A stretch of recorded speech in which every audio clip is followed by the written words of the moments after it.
Welcome to the Shabbat Channel, a taste of CSAIR in your inbox. We wish that we could be with you in person, but for now we think this is the next best thing. So check out this week's episode for music from an amazing artist and Torah from our own CSAIR community. For now, you'll have to supply the Kiddush. Shabbat Shalom.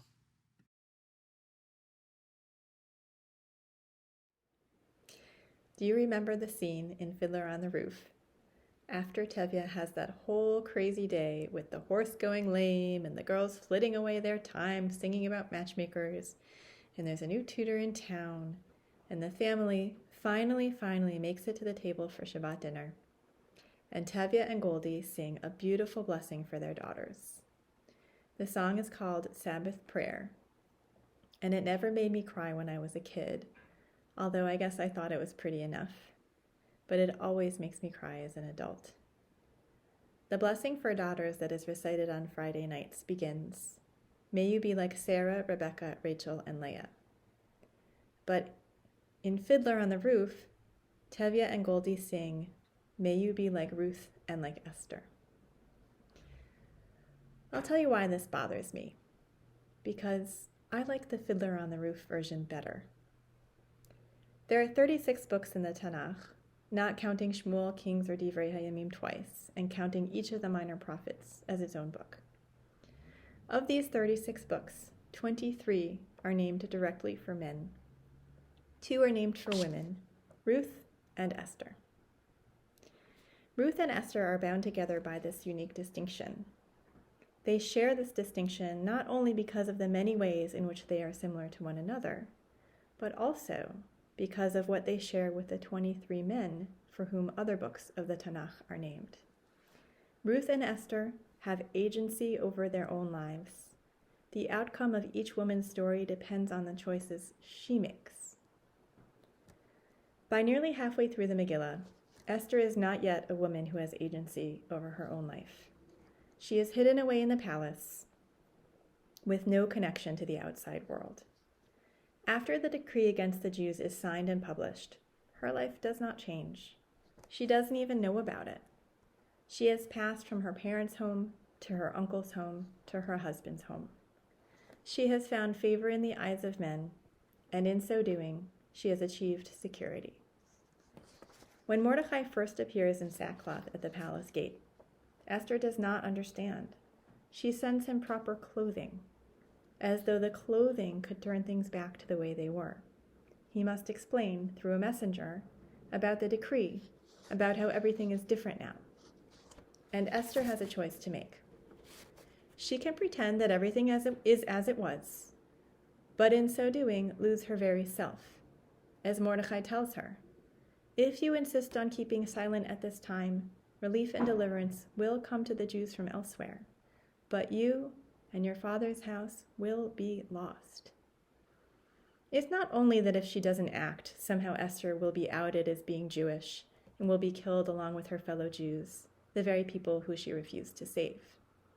As biblical scholar Yoram Hazony explains in The Dawn, Esther will lose more than just her life. He writes, "Remaining unmoved when tens of thousands of innocent people, her own people, stand to die, she will have finally and completely returned to the condition of powerless, spiritless bondage, which as a Jew she should have left behind in Egypt." Or, Esther has another option.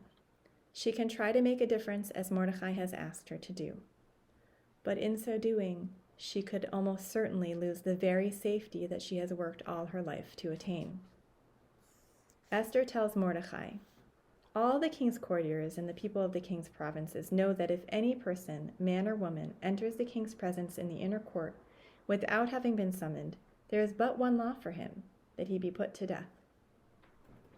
What thoughts go through Esther's mind as she contemplates all that Mordecai has told her? In Hazony's words, it is when she understands that such is the choice before her that the greatness of the queen is revealed. In choosing to act against the pressures of worldly powers and her immobilizing desire for security, in acknowledging that she is not willing to save her life at any cost, Esther frees herself from bondage and is finally able to claim agency for herself and to act on behalf of her people. This is what I want for my daughter, that she will find the strength to unshackle herself from the service of whatever the false gods of society demand, in order to speak truth, to love her people, to pursue justice.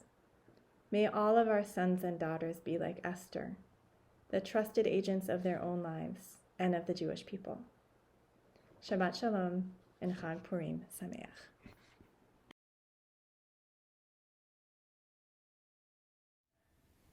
Hello, CSAIR. It's great to be with you. My name is Brian Gelfand, and thank you for allowing me to share my song with you. I took the words from the prophet Isaiah. The words translate as, "For you shall go out with joy and be led forth into peace. The mountains and the hills shall burst into song before you, and all the trees of the field shall clap their hands." I wrote this song many, many years ago, decades ago, in college for, I think it was called the First Collegiate Jewish Arts Festival, and it was at JTS, and I wrote this song, and it was kind of like the grand finale of all participants sang it together. And a lot of people have enjoyed it over the years, and I hope that the melody and music express the joy expressed by Isaiah in the words. And of course, hoping that soon we can all go forth out into joy and peace. And it would be pretty cool to watch the hills burst into song and to watch the trees clap. Anyway, so I hope you enjoy it, and hope this will usher in a very peaceful and joyous Shabbat for you.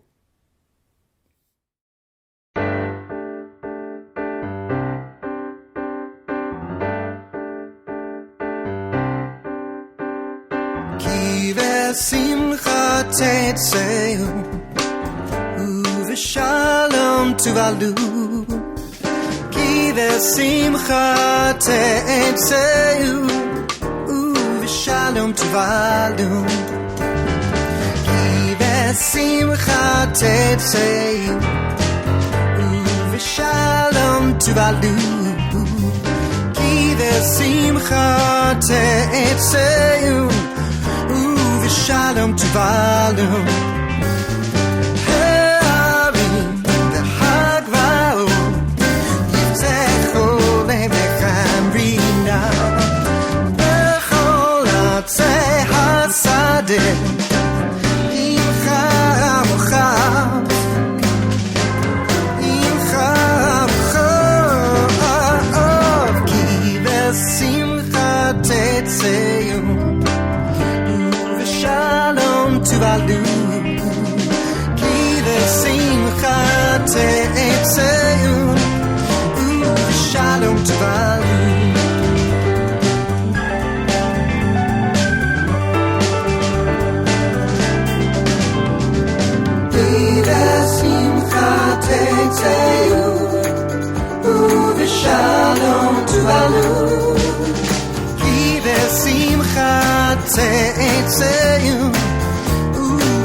בשמחה תצאו ובשלום תבלו כי בשמחה תצאו ובשלום תבלו כי בשמחה תצאו